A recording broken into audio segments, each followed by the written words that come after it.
Scooby-Doo, Scooby-Doo, Scooby-Doo. On this episode of the History of the Chorus podcast with Curtis and Josh, we take a look at the progressive metalcore band known as Between the Buried and Me. Make sure to follow us on Twitter at IsSurvivedByPro for news and latest episode postings. And make sure to subscribe to the show. Leave us a 5-star review and write us a comment on YouTube or whatever podcast service you're using. And if you'd like to see us do some live streams, leave us a comment or tweet us the keyword stream. Now, without further ado, let's start the show. The devil is in Atlanta. Army surrounded.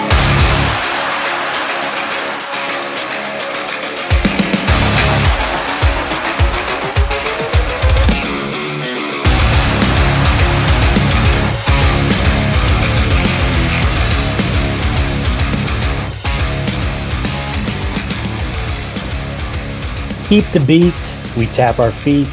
Screams add a new feel to what we've perfected so dear. We'll play to our deaths, for we possess true happiness. We are finally free. Dying with our one passion, music, the greatest wealth of them all. We must play on. Welcome back to the History of the Chorus podcast, sponsored by the Church of Seven Track, where each and every episode we take a look at the history of a band from the core genre. I'm Curtis, and with me, as always, is my co-host, Josh. What's going on, buddy? Dude, how weird is it that that was the song that I was on, like that was Was it? playing? Yeah. Because that was Yeah. aesthetic, right? Yeah. Oh, Yeah. God, dude, that guitar. Ugh. Beautiful. Ah, so Beautiful. beautiful. Chef's kiss. How you been, buddy? Doing pretty good. Doing pretty good. Okay. Enjoying this little cold weather? Huh? A little nippy out? Yeah. I'm feeling it. It's that time of the year. It's that time of year, buddy. It's that time of year. All righty, Josh. Enough chit chat. Shut up. Ah, Shut up. Let's do what we always do, Josh, to begin an episode. Let's talk about what we listened to this week. Would you care to begin? sure. Okay. Take it away, buddy. Take it away. I believe in you. Maybe. Possibly. Okay, I might have to go first. Yeah, you might have to go first. All right, I'll go first. I was gonna say, I think I forgot to add it. There All we right, go. here's mine. Nope. Okay, go ahead. Nope, go ahead. Go ahead. He's got him. I know that one. Yeah, I this is another one that just over the last couple of weeks I'd listened to a little bit. Another Victory band. What was the album called? Because If I you keep wanting to speak, call it Patrick. it is the band June, and it's their 2005 album If You Speak Any Faster. Okay. And this kind of sits right in that middle ground between kind of emo core and pop punk, you know. Yeah. I'd say lyrically we're probably leaning more on the emo side. Musically, we're probably leaning a little bit more pop punk. So Yeah, I agree. they're one Nice. of those bands like The Audition or God, who is that other one? I'll remember it here in a minute. They were all three Victory bands that had kind of a similar sound to each Amber other. Pacific? No. I feel like I know who you're talking about. Yeah, the vocalist played bass.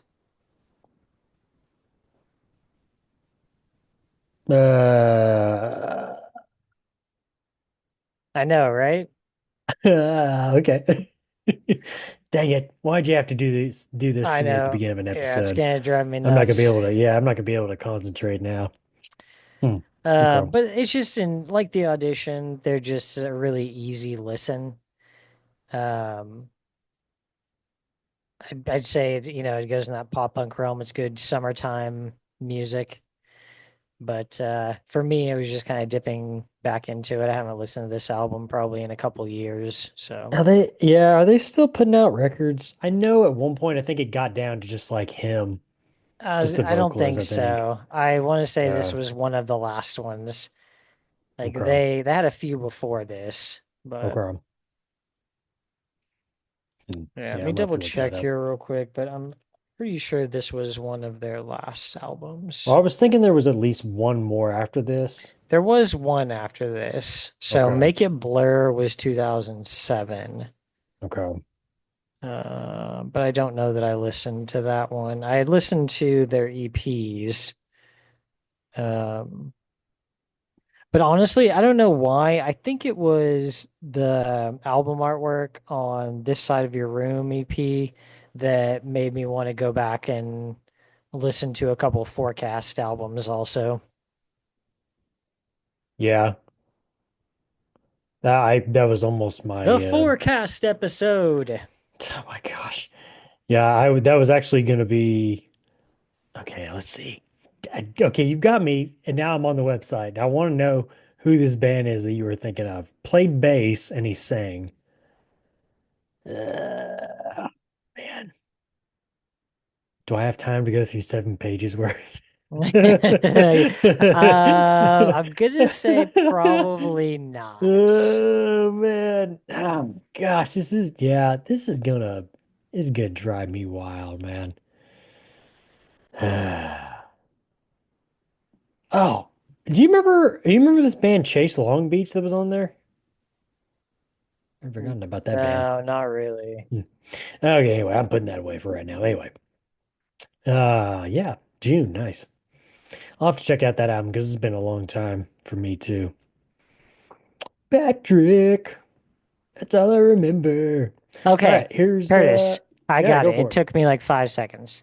Ah, The Junior Varsity. okay, okay. Hold on a second. I'm trying to get to that page.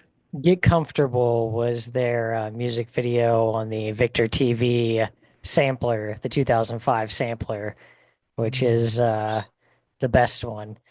It's got June's Patrick, The Auditions, You've Made Us Conscious, Aiden's The Last Sunrise, Atreyu's The Crimson, Silverstein's Smiling Your Sleep, Bayside Devotion and Desire, Junior Varsity Get Comfortable, Action Action Drug Like, Spitalfield Gold Dust versus State of Illinois, The Hurt Process, My Scandinavian Ride, Stray Light Run, Hands in the Sky, The Tossers, Good Morning Da, Scars of Tomorrow, The Constant Horror of Reality, Sinai Beach, Necessary Bloodshed. Oh my God. Wow. There, okay. No, hold on. Okay. Yeah, we've gone this far. There's only a few more. Perfect Murder, Body and Blood, Darkest Hour, Convalescence, and Between the Buried and Me, Alaska, Comeback Kid, Wake the Ashko. Dead, The Autumn Offering, Revelation. Those guys suck. With Honor, Like Trumpets. Those guys are awesome. And Yeah, oh, like the trumpets, man. live video for Bury Your Dead Top Gun. I actually do remember that. Okay, okay. And then it looks like they added a few on here just to the playlist because I know for sure some of these were not on there. Yeah. Atreyu's X's and O's, that was not on there. That song didn't, I don't even think that song was on. No, it was on. It was on the Crimson. Yeah, Ohio right? is for Lovers. This one's the actual video for Devotion and Desire. Was Taking Back Sundays Your So Last Summer on there? I don't remember that when we were doing the Victory Record stuff. I don't remember Taking Back Sunday being on there Right. or like seeing any of their stuff. I want to say that was like their A couple early of these stuff. feel like they've just been added to the playlist, but Probably Bury Your so. You know how Dead's people are. Magnolia, I'm sure you remember that video.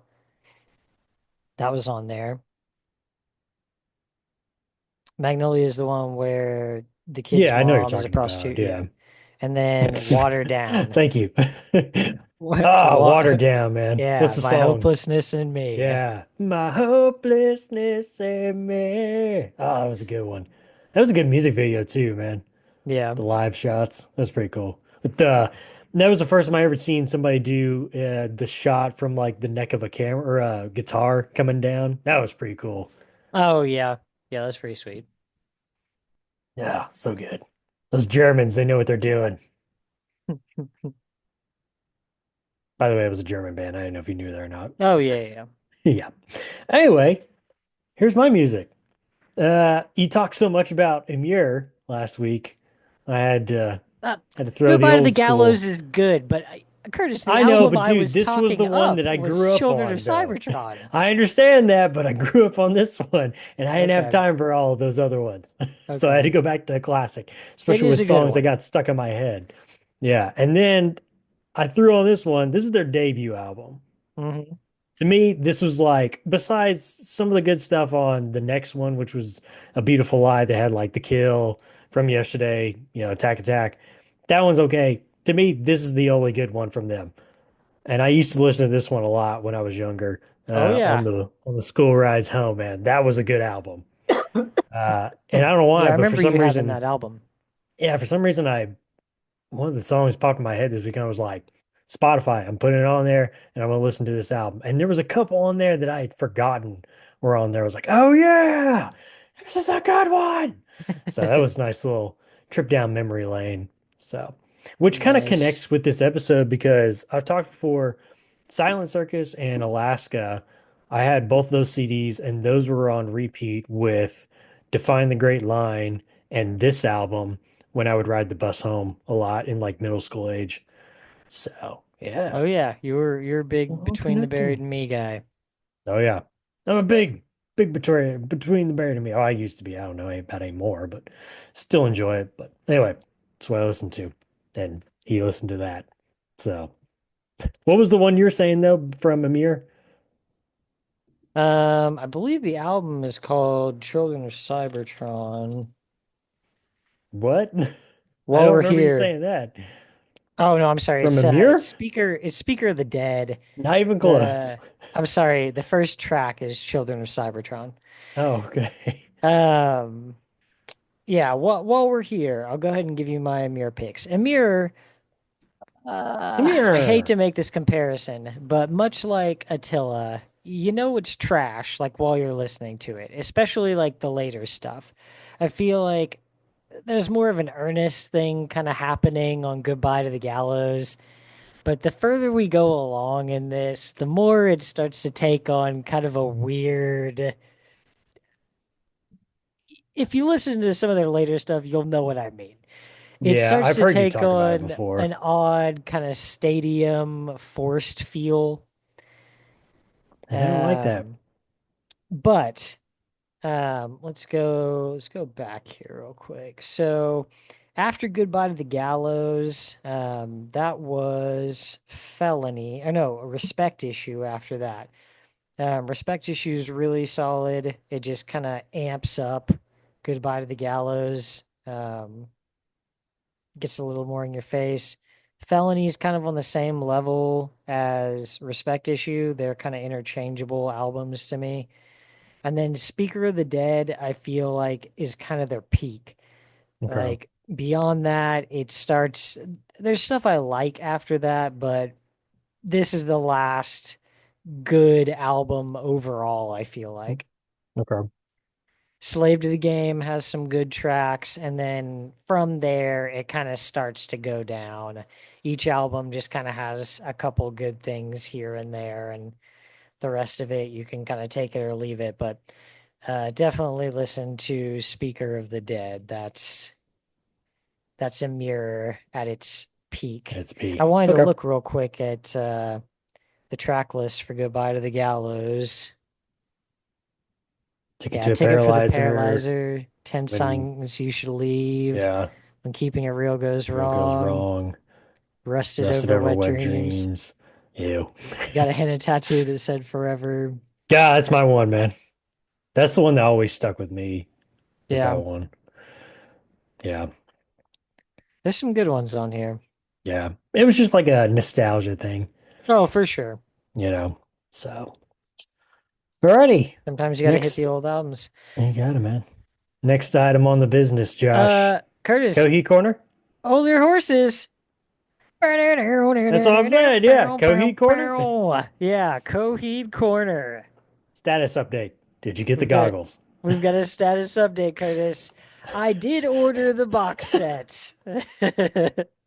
All right, moving on. And No. I will be wearing this fantastic helmet behind me on the podcast when Oh, that comes I in. have a feeling for some reason your green screen's not gonna enjoy you wearing that. I I don't hope care. not. I hope not. I hope it works out. We'll have to But rip down the green screen for that dude, one.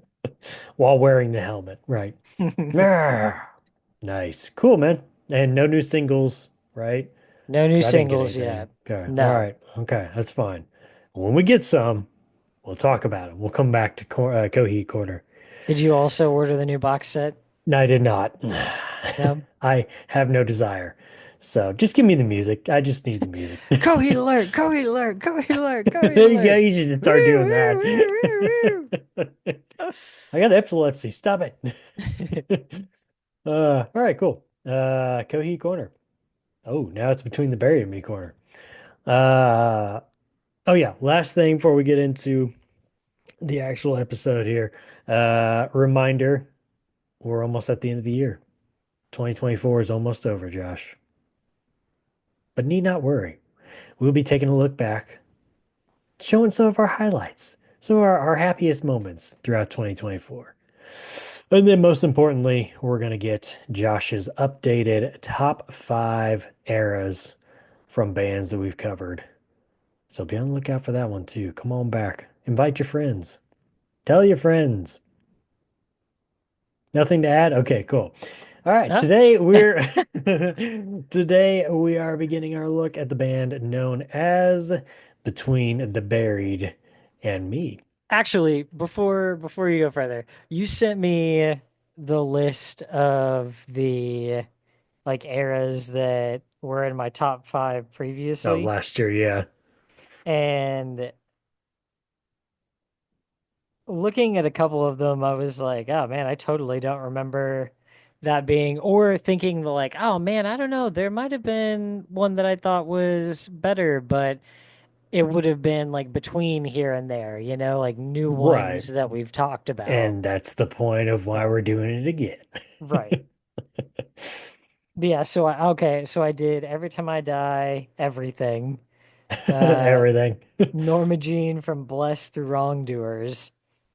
And number 3 was AFI Black Sails Through Sing the Sorrow. Number 4 was Under Oath. They're only chasing safety through disambiguation. The Devil Wears Prada from Roots through the Space EP. And Zayo Funeral through Awake. Yeah, just Zayo missed was the my top my 5. honorable mention. Yeah, Honorable mention, yeah. just didn't make the so cuts. close. Yeah. Man, which I was surprised, man.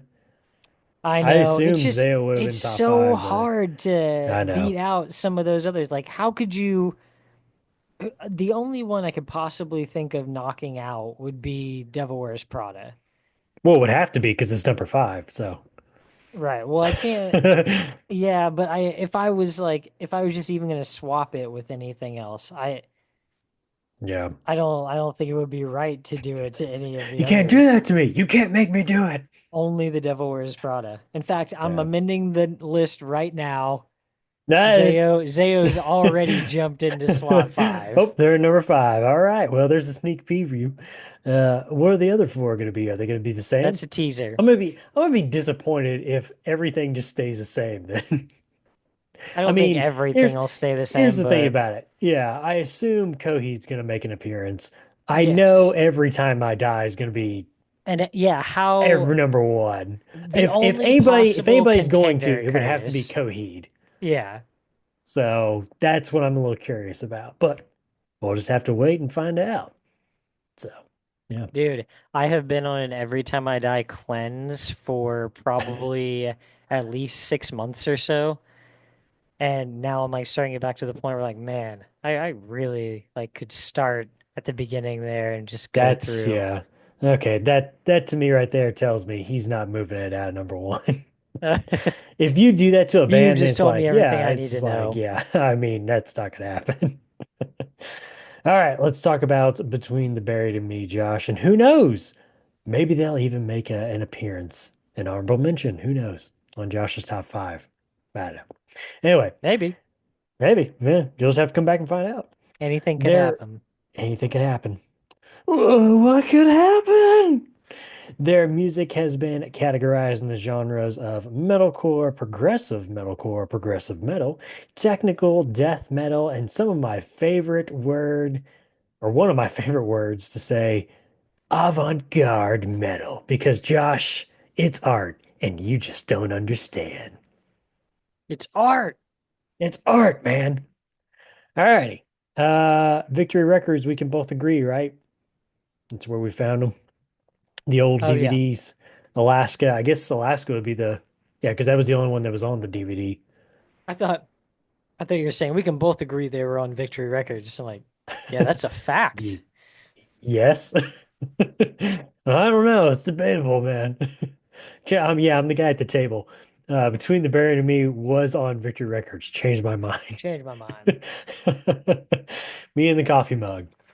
Alrighty, formed in 2000 out of the ashes of the Raleigh, North Carolina band Prayer for Cleansing. Now, Josh, is it just me, or does that band sound familiar? Very familiar.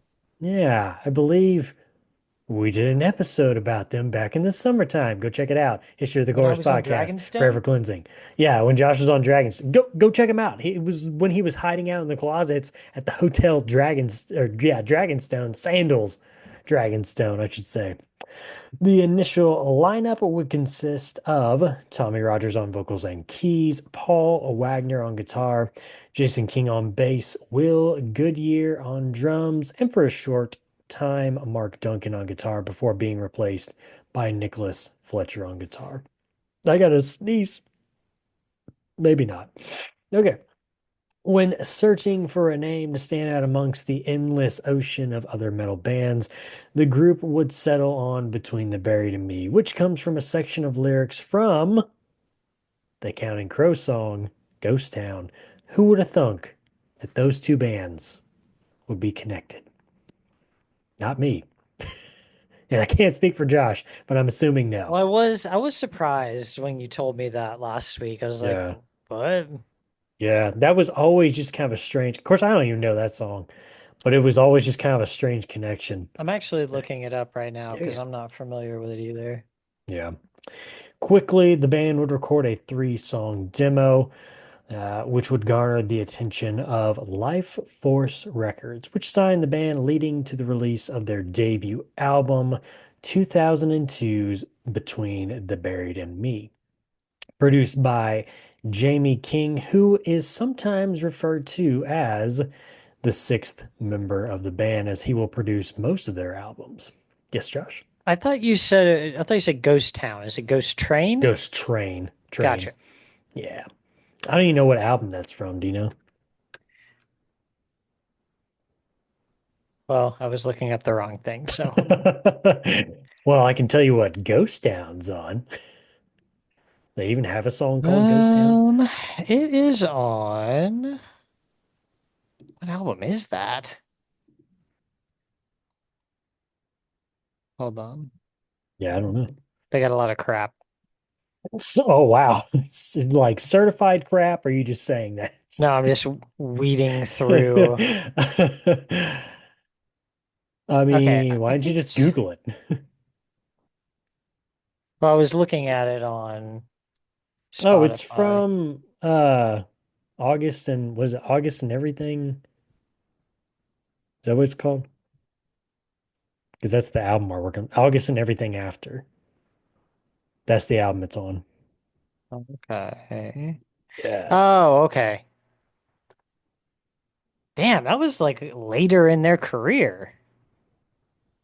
Yeah. I took the cannonball down to the ocean, across the desert from sea to shining sea. I rode a ladder that climbs across the nation, 50 million feet of each between the buried and me. How do you do? She said. Hey, how do you do? He's a poet, man. It's beautiful. Brought a tear to my eye. All Um, right. Yeah, what's up? So, I they were called Between the Buried and Me when they put out their first couple albums, which came out before this album. So Maybe, okay, so, okay, hold on. Let's think about this for a second. I can't go any further, Curtis, until I No, you're good. You're good. You're good. We're until I gonna know find what this out. happened here. We're gonna find this out. We're gonna hold hands. We're gonna find this out together, buddy. Okay? Okay. We're gonna find this out together. All right, I already give up. No. I'm kidding. Or am I?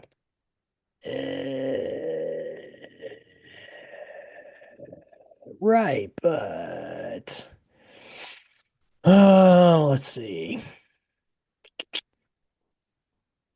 Hmm. Hmm. Hmm. Hmm. Mhm. Hmm. When did that album come out? It says 2007. Okay, but let's think about this for a second. Sometimes, I'm not saying it is, but sometimes, okay, so like I'm seeing on Spotify 2007, but the album artwork says deluxe edition. It would have had to So have come out before um oh my God. What's the one after that?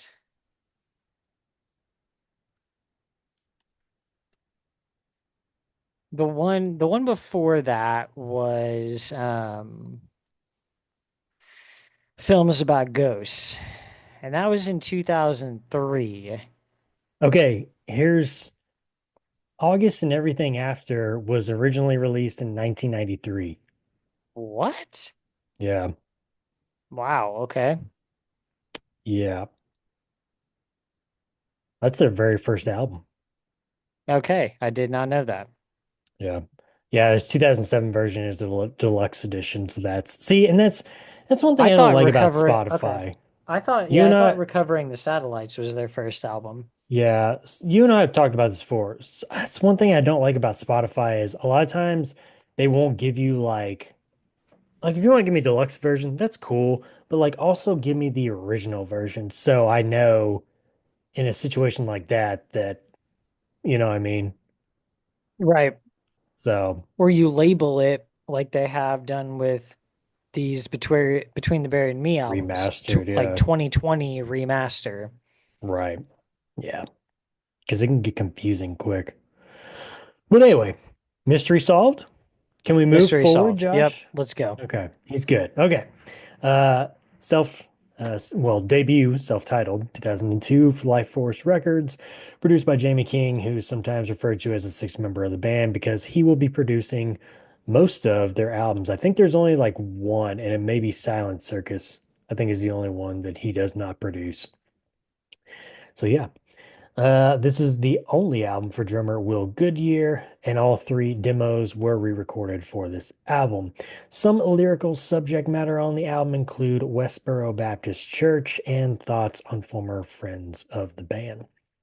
SputnikMusic.com writer confessed 2005 looked back on the album over a decade later saying, quote, Between the Buried and Me have become somewhat of a household name over the past few years.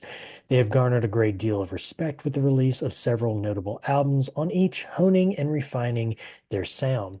It is true that on later releases, the band have employed a more progressive approach to songwriting. However, on this album, their debut, it is safe to say that the band are focused more on the heavier side of the spectrum.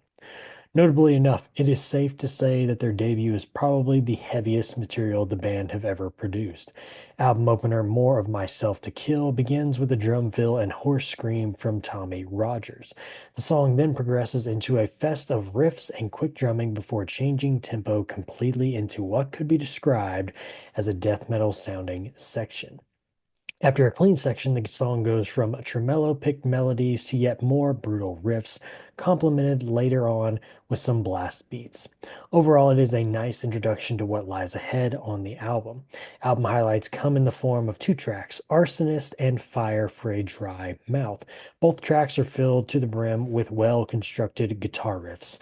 A wide arsenal of techniques are used, such as tight tempo and time signature changes, as well as a great breakdown featuring dissonant guitar riffs in Arsonist. Fire for a Dry Mouth starts out with a chugging guitar riff before exploding into madness, this madness being tremolo picked riffs and blast beats. From there on, an onslaught of guitar riffs, all in an ever-changing vortex of timings and tempos, barrages the listener. Sometimes I think to myself, how on earth does this band manage to remember all the structures and riffs of their songs? Other notable moments on the album include the middle part of Aspirations, a solid track which showcases some ridiculous falsetto from Tommy.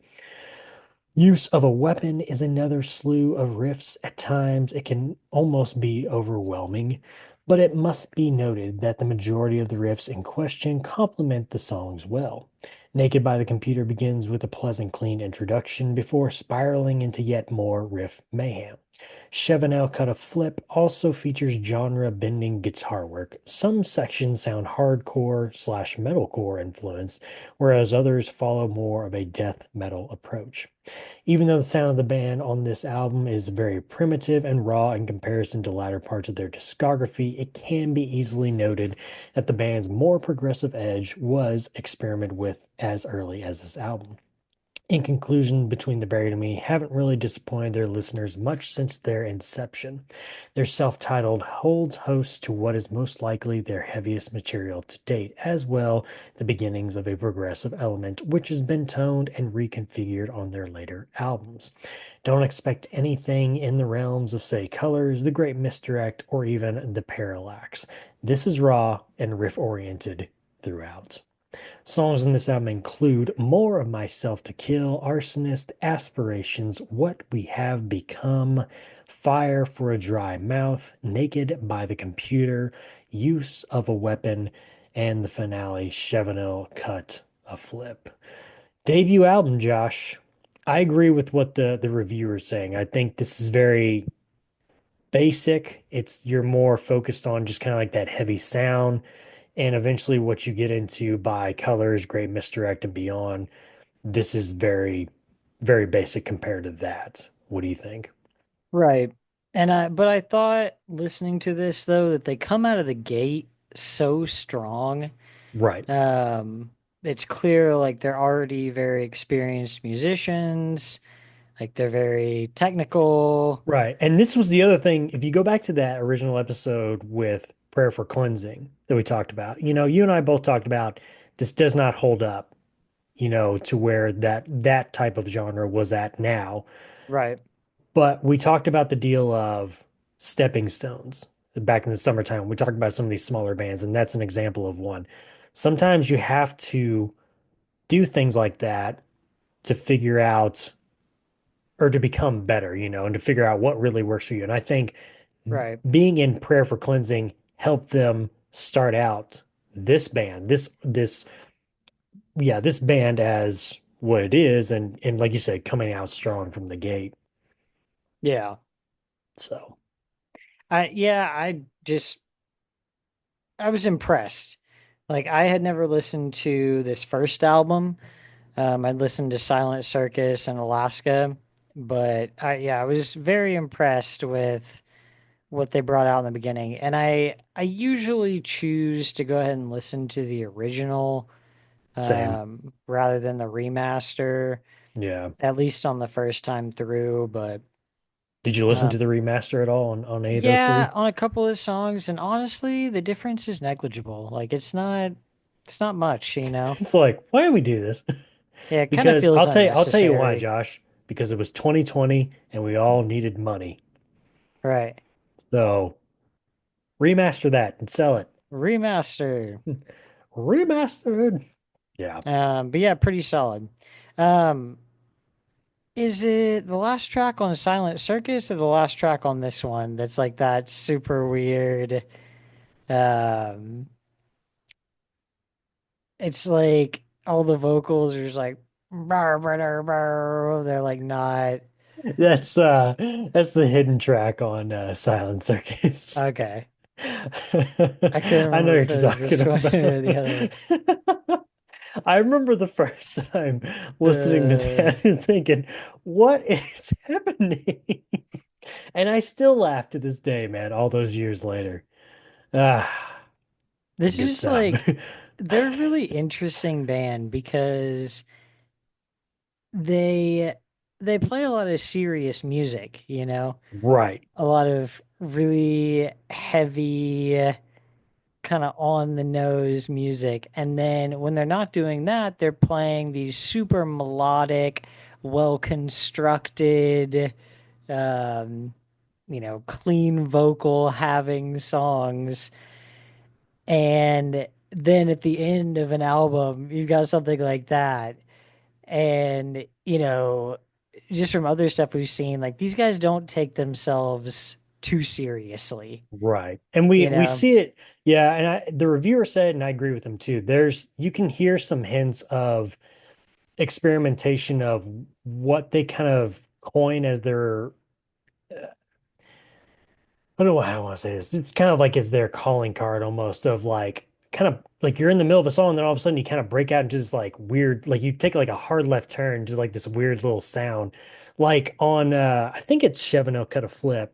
Like there's just kind of like this little kind of break part where the music's kind of playing a little bit, kind of like melodic. And it just sounds like you're like a bar and like a bunch of people are like talking to each other. And the next thing they're all clapping. And then it's like, what is happening, man? Okay, And it yeah, just like that you have that on this album, but man, by the time you get to like Colors and like Misdirect, that's like they turn the volume up on that, man. And they get really weird. But okay. Yeah, see, that was one thing I was going to ask you about. I was like, I didn't know what was supposed to be going on there. If that was yeah, like I a think it's just kind of restaurant or a randomness. bar or Yeah, something. right. Yeah, I think it's just kind of randomness here and there. But it's funny because they do almost a similar thing in on their album Colors at the end of Ants of the Sky.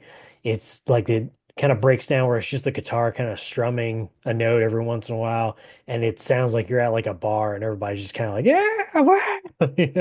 It's like, okay. Huh. But yeah, I mean, it's cool. It fits. I feel like it fits and it's their thing, you know. Yeah. So it kind of makes them stand out. But I agree with what you're saying. It's like they're professional, but then they don't take themselves too seriously. And that's what I like about them too, man. So, any songs stand out on this album to you above any others, or is it just kind of a good listen through all the way for you? I feel like it was a good listen just all the way through, but let me see here real quick. I do like the fact that I mean, obviously, if you look at the titles, they're connected that way. But on Silent Circus, in the middle of the album, you'll get Chevanel Take Two. And if you listen to the later half of the final track on this album, Chevanel Cut a Flip, that guitar riff, you can hear it, and it ends up being kind of the main riff on Chevanel Take Two from Silent Circus. So I thought that was pretty cool that they were able to carry that over, have some Okay. consistency. And at times when you get later into the discography, um, you can hear I hear a lot of it on Colors, where there's a lot of consistent like reuse of like guitar riffs and stuff. And you know me, I love that. I like the cohesive, um, continuous repetition of that throughout a band's discography. I like the connections. I like the yarn everywhere, you know? Yeah. It's So, nice if it ties back. right, exactly. Were you gonna say something? I thought you were looking up something for a I second there. mean, like I said, it's good all the way through. Chevanel Cut a Flip, Arsonist, Aspirations. It's solid all the way through, but Okay. Yeah. um, there's not. I feel like for a lot of the sound that they put together for Silent Circus and Alaska, there's not a lot of that here.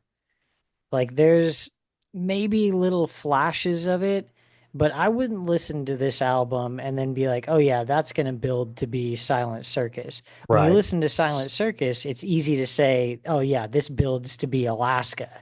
Right. So But one of the things too you'll have to take into consideration is from when we get to Alaska, the lineup on Alaska is the same one that's today. So these first couple of albums, well, these first three albums, we're going through a lot of member changes. Not as many as we've seen in some bands before, but there's a lot of like changes. So I wonder, I kind of always looked at these three albums as, okay, we're trying to figure out exactly what we want to do and how it's all going to work together. And then by the time you get to Alaska and you listen to that, Colors, it kind of takes a turn on Colors, but I feel like Alaska's a good base of, okay, we're kind of restarting. Like we have what we have from these last two albums of Silent Circus and the self-titled. We're taking that, but now we've got a solidified unit. We have a solidified lineup. And I've always kind of felt like Alaska was kind of another get back to basics and just make a metal album for them. And then moving forward, where you, like I said, going with Colors and Beyond, you get more into that progressive genre. So that's why okay, I've always kind of looked at these three albums was they're just trying to figure it out at this point. okay. Um, Even like I was gonna say too, his vocals, you listen to it on this one all the way through Alaska, because I feel like he finds it on Alaska finally. But man, this one and Silent Circus, you can tell he's still pretty raw and trying to figure out how he wants to do his vocals, uncleans at least, you know. Yeah. But So what he does in Silent Circus is like what will eventually evolve to be right, yes. like that Yeah, sound you because can see it's it. different than Yeah, the you can first see album. it. Oh, for sure. But that's what I'm saying. You can see it gravitating, but in Silent Circus and this, he's still trying to figure it out. But by Alaska, I feel like he's got it. He's got it figured out, you Yeah. know. So, alrighty. Any final thoughts on their debut album, Josh? I don't think so. Pretty Album much what I artwork? expected from them. Yeah. Is okay, let me ask you this. I was gonna say in the last band that we talked about, Bury Your Dead, you described their debut album, You Had Me at Hello, as a good base, a good foundation. Do you feel that this album is the same for Between the Buried and Me? Yes. Okay, I cool. think if Silent Circus had been their first album, it would have really like knocked my socks off, Yeah, but that's all right though, man. it's a solid base. It is a Yeah, very solid base. cool. Well, alrighty, that is 2002's Between the Buried and Me from Life Force Records. Drummer Will Goodyear would eventually be replaced by Bury Your Dead drummer Mark Castillo. See, the connections are everywhere, Josh. Oh, the yarn. String up another one. Ah, the band would head out on tour to support their debut album with Canada's own The End. Oh my gosh, put up another yarn up, Josh, because that's another Oh my band we God. talked about this summer. You're blowing my mind right Ah, now, man. there's too many connections. Yeah, make sure to go check out that episode too. History of the Chorus podcast, The End. All right.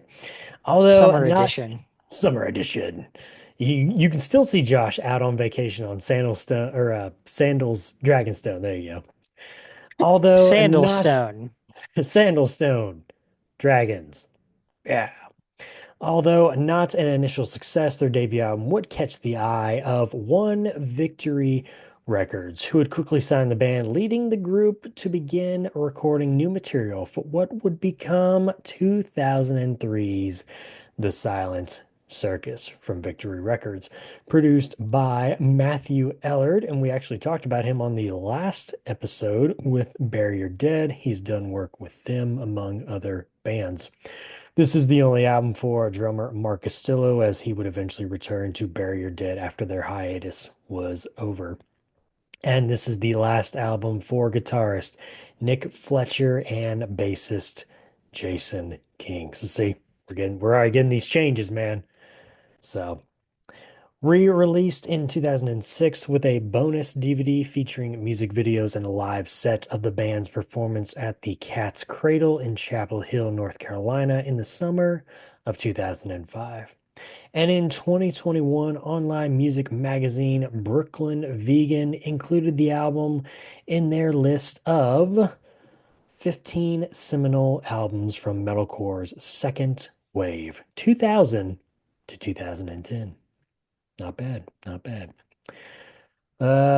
Two-part song here, Josh, to start out the album. Lost Perfection is the first song in the Parallax story. You might be asking yourself, what's the Parallax story, Josh? Or Curtis, whoever you are, which would further develop in their future songs. Prequel to the sequel, or is prequel of the sequel From Colors and Swim to the Moon from their album The Great Misdirect. Now you put all those together, you're eventually going to get two albums from the Parallax story, which would be the EP, the Parallax Hypersleep Dialogues, and the Parallax 2, or as I like to call it, Electric Boogaloo Future Sequences. So yeah, we'll talk about those two albums in the next episode, but just remember that. Wait, which two albums? So the album after Great Misdirect, there's an EP called the Parallax Hypersleep Dialogues EP, and then there's a full length that comes out right after that called the Parallax 2 Future Sequences. And Okay. those expand on the story that started in the first two songs from Silent Circus, Lost Perfection, A and B, and then the story gets further told in prequel of the sequel from the album Colors, and then the Okay. song Swim to the Moon from Great Misdirect. So basically, you're kind of getting like songs here and there that tell the story they're connected, and then eventually they're going to make an album and an EP that'll kind of connect to. You know what I'm saying? Okay. So yeah, it was a little What confusing. you gotta give me something here. You gotta give me something. What's that? What's up with this story? I don't know. We're gonna have to find out when we get to the Parallax albums. Man, Curtis, I'm worried that this isn't gonna grasp me because the first couple of lyrics to part B are clowns now appear. They are all carrying Yeah, knives and cups of gasoline. that's poetry, buddy. That is poetry. Yeah, that's one thing that like I have a problem with his lyrics, especially early on. I look at him and I'm just like, what? I don't understand what is happening. But yeah, I don't know. Very Well, strange. we should get some more context though when we get to those albums. So I hope so. yeah. Author Conduit of punkanews.org wrote a brief review of the album saying, quote, Between the Buried and Me finally released their much anticipated second album, and surprisingly, it actually lived up to my expectations. For those who do not know, Between the Buried and Me play progressive metal slash hardcore and have been taking the scene by storm lately. The Silent Circus lacks structure, which would be a problem for most bands, but Between the Buried and Me thrive on this as the parts never lack substance, and unlike most music in the oversaturated metalcore genre, it's hard to get bored with this one. You can tell every member of this band has had prior experience, see the excellent Prayer for Cleansing, as their musicianship is top notch in all areas. The vocals consist of above average growling slash higher pitched screaming, as well as some excellent clean vocals done by one of the guitarists. The drumming is top notch, and it's good to see they found a great drummer to replace their old one. The guitars stand out on this record with no one riff overused in any songs. Production of this album is also top notch. Everything is clear and crisp. What is really great about Between the Buried and Me is their ability to put every musical influence they have into their songs and still manage to make everything cohesive, even with all the chaos. If you're a metal slash hardcore fan, I suggest you check this band out immediately. Although, if you are, you probably already have. Songs on this album include Lost Perfection A, Chorophobia, Lost Perfection B, Analobophobia, Camilla Rhodes, Mordecai, Reaction, Chevanel Take Two, Adeladigmat, Destructo Spin aesthetic, and the finale, the need for repetition with the hidden track, The Manland. Confusion on your face, Josh. I see you've been Well, reading more lyrics. yeah, what was the fourth song? The fourth song, Mordecai. Oh no, on The Great Misdirect. The one The that fourth song was on Great Misdirect? the fourth song in the whatever cycle. Oh, Swim to the Moon. That's their finale on Great Misdirect. Okay. It's I like just reading the 14 minutes lyrics long. to the other three, I don't know how they're supposed to go together. Okay. We'll have to do some more research, figure this thing out. Weird. I was But really in hoping for a Coheed and Cambria style Amory Wars nobody can do setup. yeah, but nobody can do it like Coheed. That's Okay. unfortunate. That's unfortunate, my friend. Oh, speaking of Coheed and Cambria, real quick, I think you'll be very proud. Wow. I think I was in their top, I can't remember what percent. I mean, high enough that I got a video from them. So Oh yeah, thanking me me for too, their for sure. listens. For And I sure. was like, did I listen to them that much? I was like top 0.05% or something like I that. think, okay, that sounds about right. I think I was about the same. I mean, I told Eric today, I was like, I don't remember listening to him that much, but all right. Meta. Anyway, If you say side so. note. Huh? Do you say so? Is that what you said? No, I said if you say so. Oh, Like if you say the, so. if you say so, Spotify. Yeah, I mean, I don't know. You're the one who's telling me what I did. So, anyway, back to Between the Buried and Me, Josh. Oh, by the way, Claudio Sanchez is in Between the Buried and Me now. That'd be kind of Nice. cool. With his double neck guitar too. See how well that plays. Um, Silent Circus, Josh. What do you think? Clowns are Uh, here, Josh. They've got cups full of gasoline. oh my God. I do No, really don't pour like that on me. Silent Circus. Um, there's a lot of, like you were saying, just like these stop breaks where we're just like stop, and then now we're like totally shifting gears. Right. It feels like sometimes you have a lot of songs kind of smashed up into one, or what could be. Right. Um, I think Mordecai's probably been one of my favorite songs on this album It's a good one. since I heard it. Yeah, that's a very good one. And I feel like Um, it showcases well like his cleans at the end of it and kind of that melodic style that they get into, you know. right. Oh, he's switching albums now. Whoa, he's got more backgrounds. There's Yeah. more. There's more. Yeah. Um, I mean, it's just like I was saying, it's the prequel to Alaska. This is the builder to it. This is the appetizer or the amuse Salad. bouche. The Yeah, moose boosh, your chips and salsa. yeah. The tacos are coming. The So tacos are gonna, don't worry, they're coming. yeah, don't worry. Yeah. But they're making an acceptable progression. If it takes you 4 albums to find the sound, it's not it's not working. You Right. get if you can do it one at a time like that, just a step each album, then that's passable. That's acceptable. And I feel like they did that with Silent Circus. This is the stepping stone from the self-titled to Alaska. Destructo Spin, I like that one. It's very Camilla simple, but that Rhodes. intro to Destructo Spin is always kind of cool. It's that Yeah. kind of a Gattaca type, or not Gattaca, Galactica, old school Or video game Galaga. sound. Is it Galaga? Okay, Galaga. Yeah. Ah, whatever. Galactica Yeah, was the yeah. TV show. Okay, I was trying to, well, and I think like Gattaca was like a movie. So I Okay. was like, wait a minute, that's not right. Yeah. Um, I had thought too that there's a lot of like similar sounds to the Faceless, Okay.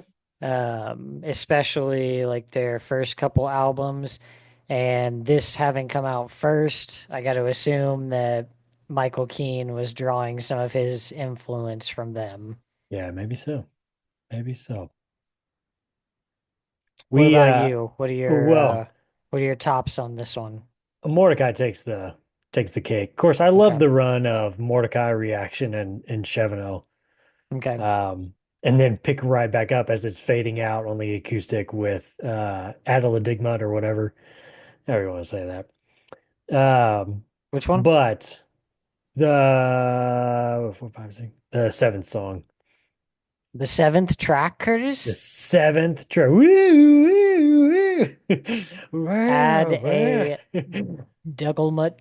Yeah, don't even try to. I think from what I read, it's supposed to be so that song's about just like noise and like the beauty in like sounds. I think it's kind of like a commentary on like people say our music is just like nonsense, Okay. nonsensical noise.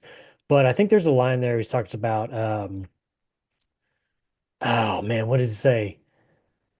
Oh, it all makes sense. We're capable of beauty. Um, but anyway, I think the title of the track, I think he said something about was just some like random nonsensical words from like a former guitarist or something. Or anyway, but I will say, I mean, Mordecai is my number one on this album, but I mentioned it earlier, Josh. That guitar riff, that main guitar riff on Aesthetic that they use at the beginning and then towards the end. Oh my God, dude. That is some sick stuff. That dun dun dun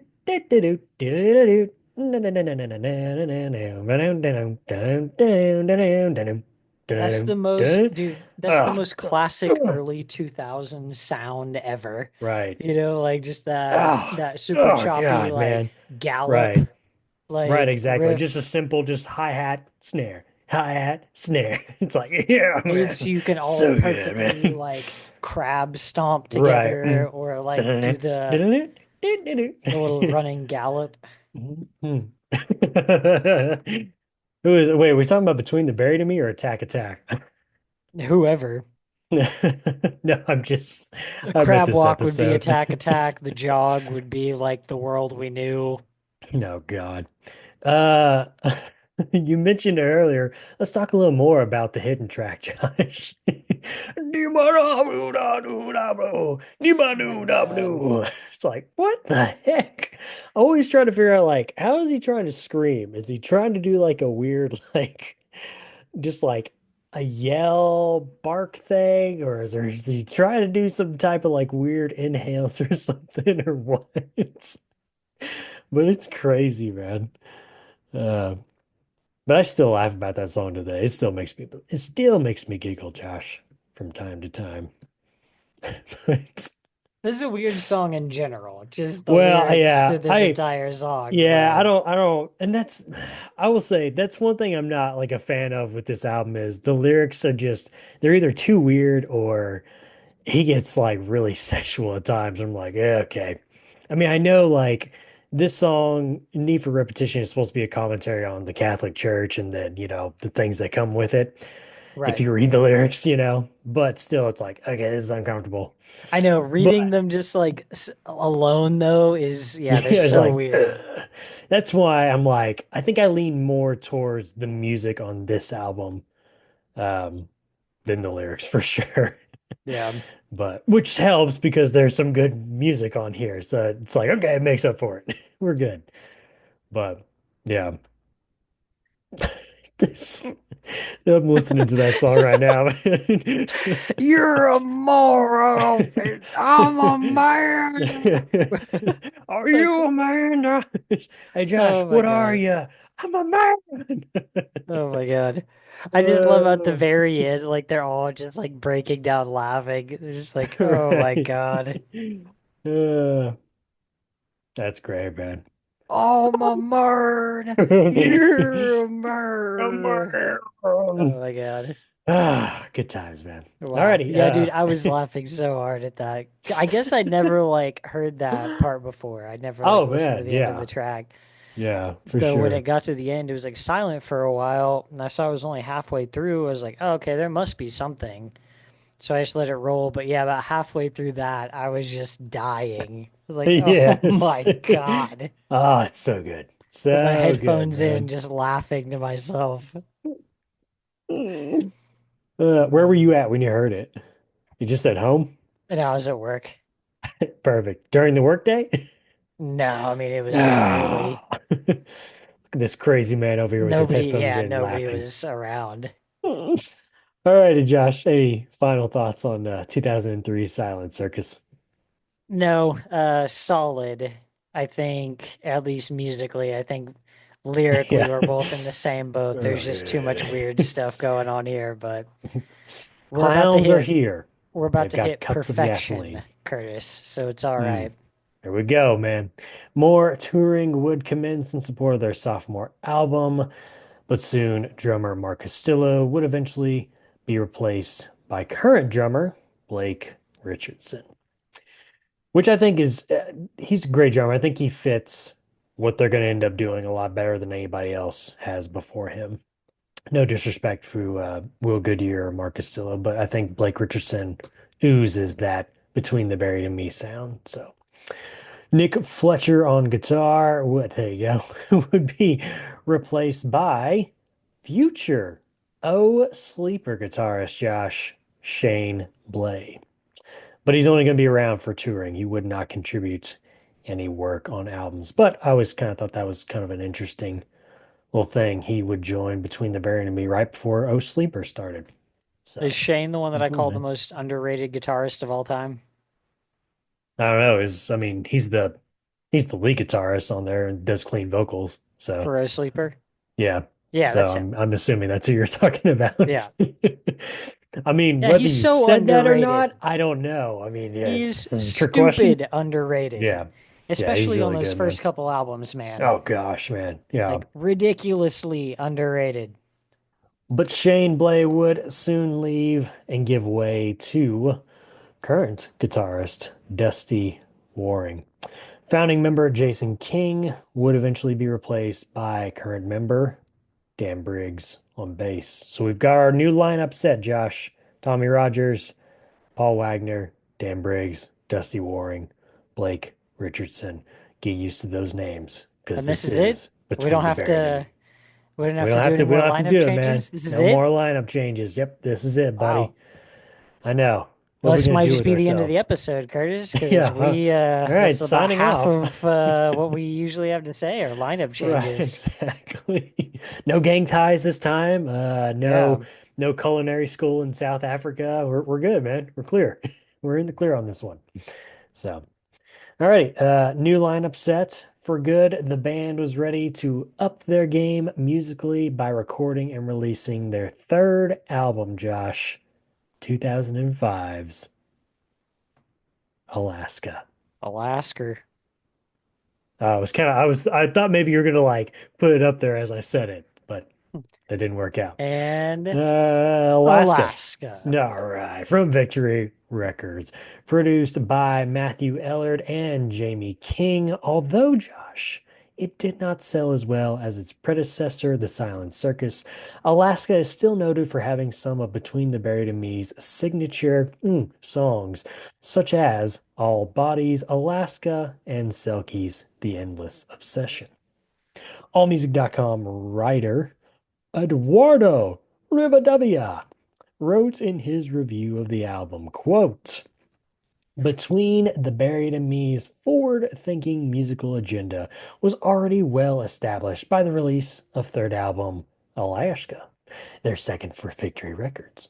But it's questionable whether their complex creative vision had yet coalesced in such stunningly satisfying fashion. Come to think of it, there is no arguments. Perhaps it was the frustratingly continuous membership turnover that marred those past near misses, because although there was no telling as of yet that the quintet responsible for Alaska would in fact go on to embody Between the Buried and Me's definitive lineup in retrospect, it's quite obvious why they meshed here and then stuck together. On Alaska, Between the Buried and Me's hardcore foundation definitely assumed the role of springboard for their wilder cross-genre experimentation, often involving gentle passages composed of elegiac acoustic guitar work, flowing bass lines, jazzy percussion, and surprisingly timid vocals, all wrapped in a gauze of soothing synthesizers. Opening statement All Bodies and later Backwards Marathon beautifully exemplified these contrasts, riding the very extremes of possible hard, soft delivery and instrumentation as they follow their winding treasure maps to the X that marks the spot. Medicine Wheel is all evanescent bliss, and the deceptively named Laser Speed goes all bossa nova, while the primer begins like vintage melodic power metal before unveiling its savage side. And another eye-opening number, Selkies, the endless obsession, resembles a new millennium reconstruction of Rush, from the Tom Sawyer winking synth intro to the circular riff contortions that precede the ensuing thrash out to the gentle interruption that rebuilds gradually like Opeth meeting Dream Theater. And despite all these daring investigations, Between the Buried and Me could still convulse, shudder, and retch along with the best mathcore practitioners out there. The serpentine cataclysm of a title track, Robo Turner, and others prove as much, making Alaska about as well balanced as anything this emotionally schizophrenic and musically eclectic group could possibly be. Between the Buried and Me had never flown higher and would probably never fly this high again. Songs on this album include All Bodies, Alaska, Croquis and Boat Shoes, Selkies, The Endless Obsession, the instrumental track Breathe In, Breathe Out, Robo Turner, Backwards Marathon, the instrumental track Medicine Wheel, the primer, Autodidact, and the finale, the instrumental track Laser Speed. Alaska, Josh. It's 2005. Brought to you by Victory Records. Peak Between the Buried and Me, Josh? At least as far as I have heard. Okay. So from Um, beyond Alaska, you've not heard any of them. No. You haven't even heard Colors or Great Misdirect? Really? I'm surprised I didn't think like pass so. that along to you at one point. Maybe I bought Colors, those. but nothing else. Okay. Okay.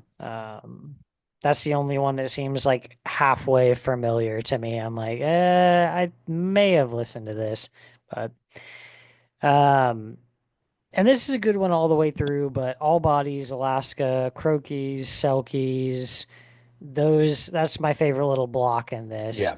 That's a good Backwards block. Marathon's good. I really like the primer. And I do like how they end it with laser speed. I think that's kind of funny. Dun, dun, And it kind of dun, makes dun. me think of Arsonist Get All the Girls, Ride the Wave, and Listen to the Color.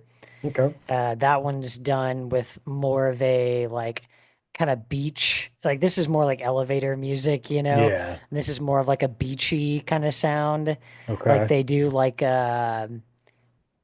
is it like steel guitar used to kind of get that kind of like wow wow? On I don't Laser know. It's like Speed? no on Ride the Wave, I don't know. I haven't heard that one.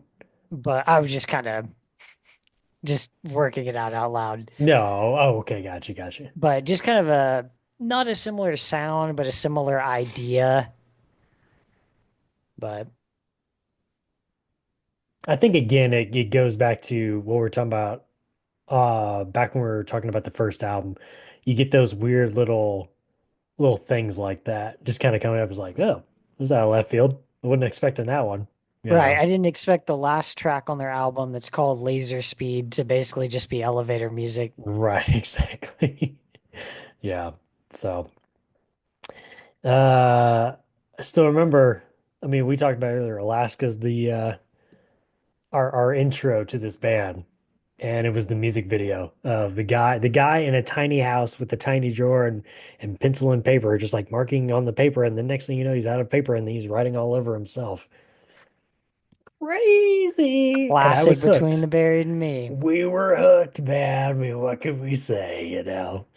Yeah, this is a good, to me, it's a good all the way through album. Um Again, I kind of feel like when I listen to, okay, my listening history with Between the Buried and Me really ends after the Parallax album, the full length one.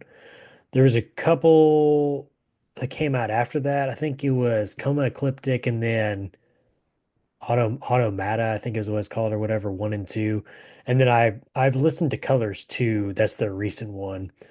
Um, but when I think of Alaska, just in context of like their discography or of at least what I've listened to, and again with all the member changes and everything, and I kind of mentioned it earlier, I just feel like Alaska's kind of this like where I know where they're going with like Colors and beyond. I've always felt like Alaska is kind of a like hit the reset button because now we've got a brand new lineup. This is our lineup from now on. Let's just make another heavy metal album, you know? Right. The name is basic, the album artwork is basic. There's not, some of the crazy stuff that you get, later on from like Colors and so on and so forth. Um, but I've always enjoyed that because it's just like I don't have to like, okay, I'm listening to this album now. I kind of gotta rewire my brain and be like, all right, I gotta listen for this and I gotta listen for that. It's just like throw it on and just like enjoy it, you know? Yeah. Because it's just like, mm, good metal, you know? So I think favorite song on here probably has to be Selkies. Oh man, I was gonna I say think, Selkies. yeah, dude, the solo at the end All has to be Bodies is Paul. really solid too. All Bodies is a good one, but the solo at the end of Selkies has to be, and again, I haven't listened to every song from Between the Buried and Me, but that has to be his best solo that he's ever written Okay. from Paul. It's just like it's it's beautiful. It's just oh God. No. It's really good, man. Yeah, All Bodies is really good too though, man. That's such a good like banger from the beginning.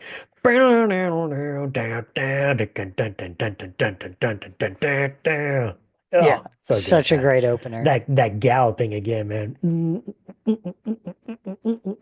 Yeah, so Hmm. good. So good, man.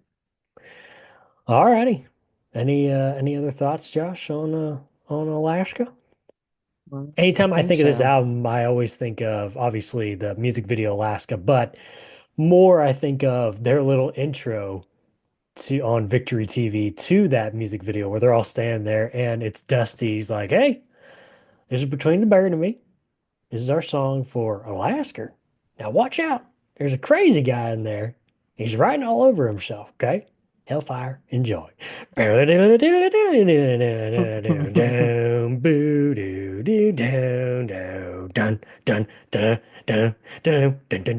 Oh gosh, so good. And that riff too, right there, kind of makes me think of kind of like what they did with the dual guitars on Aesthetic, where it's like one of them's playing just like the chugging, but the other one's kind of doing like the higher notes with it. So that's Okay. pretty cool. Yeah. Ah, they know what they're doing, man. And the combo of Dusty and Paul on guitar is so good, man. They play very well together. Yeah. But so I like when they do their stuff a cappella. oh, at the very end of All Bodies. Oh, Oh no. Well, there's been like a couple interviews where oh, they'll play like Alaska and like each of them just like does their own part, but oh, they're just just like a like a cappella. cappella. That's funny. Like dun dun Dun, dun dun, dun dun, dun dun dun dun, dun dun, dun dun, dun dun, dun dun, dun. dun, Yeah, dun. yeah, it's That's pretty funny. hilarious. Nice. Okay. Cool, man. I'll have to go look that up. All right. Hey, final thoughts, Josh. Alaska. I don't think so. I All think this is right. the entry point. Yes, I agree. I think This this is this your entry album will point. get you hype about the band. Yes. Yeah. And then you can go backwards, Yeah. and listen some more forward or whatever. All right. The band would see time on tour supporting such bands as Bleeding Through, Every Time I Die, and Haste the Day. They were even invited to play the second stage at Ozfest 2006 while also playing alongside Dragon Force during their off days. During the summer of 2006, the band would release a cover album featuring bands that influenced the members entitled The Anatomy of.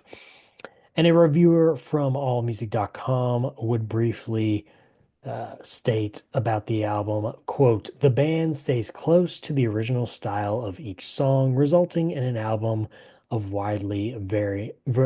varying genres. So here's your songs, Josh, and I'll give you the song and then I'll tell you who the original artist was. You've got Blackened from Metallica. You've got Kickstart My Heart from Motley Crue. The Day I Tried to Live from Soundgarden. Bicycle Race from Queen, Three of a Perfect Pair from King Crimson, Us and Them from Pink Floyd, Geek USA from the Smashing Pumpkins, Forced March from Earth Crisis, Territory from Sepultura, Change from Blind Melon, Malpractice from Faith No More, Little 15 from Depeche Mode, Cemetery Gates from Pantera, and the finale, Colorblind from Counting Crows. I will say I'm a little surprised they didn't do Ghost Train from Counting Crows since it's, tied to their name Right. and it's the anatomy of. Anyway, um, I've listened to I think like a couple of songs on here. I'm with you as like I'm not much of a cover guy. Um, it is what it is. I didn't know if you'd listened to any of it or not. Just a couple of them here and there. I Yeah, mean, yeah. And I'm not much for it. yeah. I will say though, I do enjoy the album artwork. Yeah. I think that's pretty cool. And I never So, hate it when it's an album where it's like a band paying tribute to bands that influenced them, you know? yeah, for sure. Yeah, you gotta respect that. Yeah. So, alrighty, finally rounding out 2006, the band would join Norma Jean on the Radio Rebellion tour. And we're gonna finish up with a lineup on this episode with Tommy Giles on vocals, Paul Wagner on guitar, Dusty Waring on guitar, Dan Briggs on bass, and Blake Richardson on drums. And that'll be the remainder of the lineup, Josh, for the remainder of our time with this band. So, Remember that. We will yay. not be saying it again. Yeah. Alrighty. First half or first third that we're covering here, Josh, of their discography. Give me some final thoughts. Self-titled, Silent Circus, and Alaska. I mean, I like what we've got so far. And I told you Silent Circus and Alaska, I think, are my favorites so far, but I am interested to see where it goes. If I have heard Colors before, I'm sure it'll click once I do a listen here, but Yeah. One thing especially that like I, part three, dude, I'm sure I will not know any of that oh stuff. no, yeah. So Um, Colors is probably my favorite album from them. okay. I do enjoy this run too. I will say probably my favorite era is these three albums and then Colors. And I sometimes I'm kind of hit and miss with Misdirect.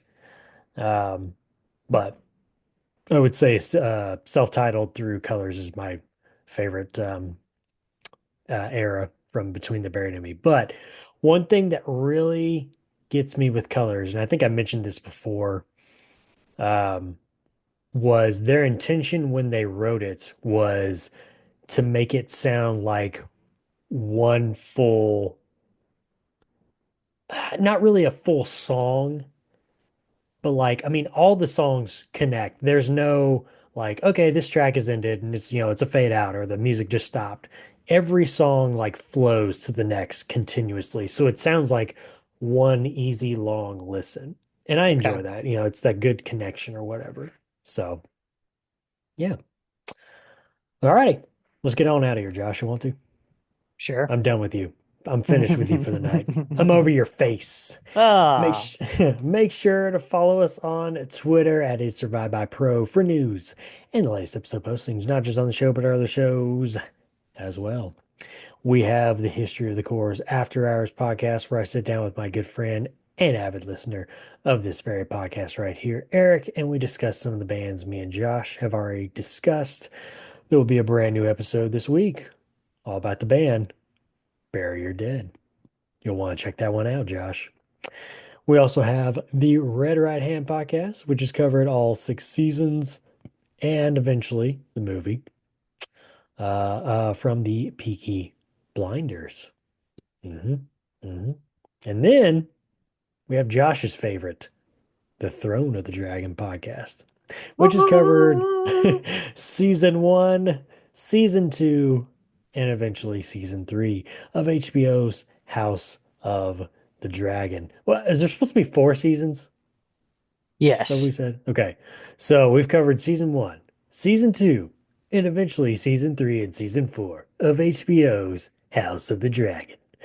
And then this summer, we'll be covering season 1 of HBO's A Night of the Seven Kingdoms.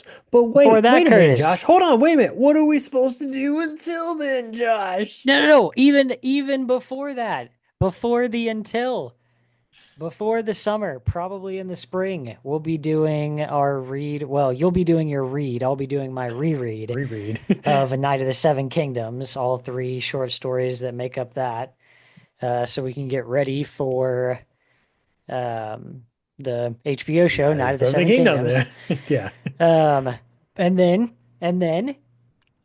what do we do until then?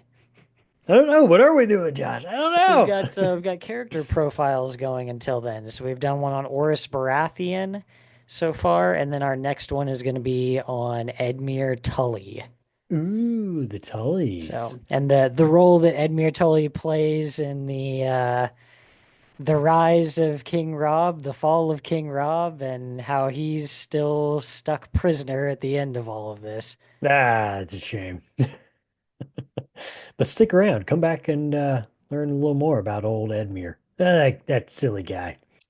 Also, while you're on Twitter, make sure to follow my co-host at Joshua Lynn Gary. Make sure to leave us a 5-star review and write us a comment on YouTube or whatever podcast service you're using.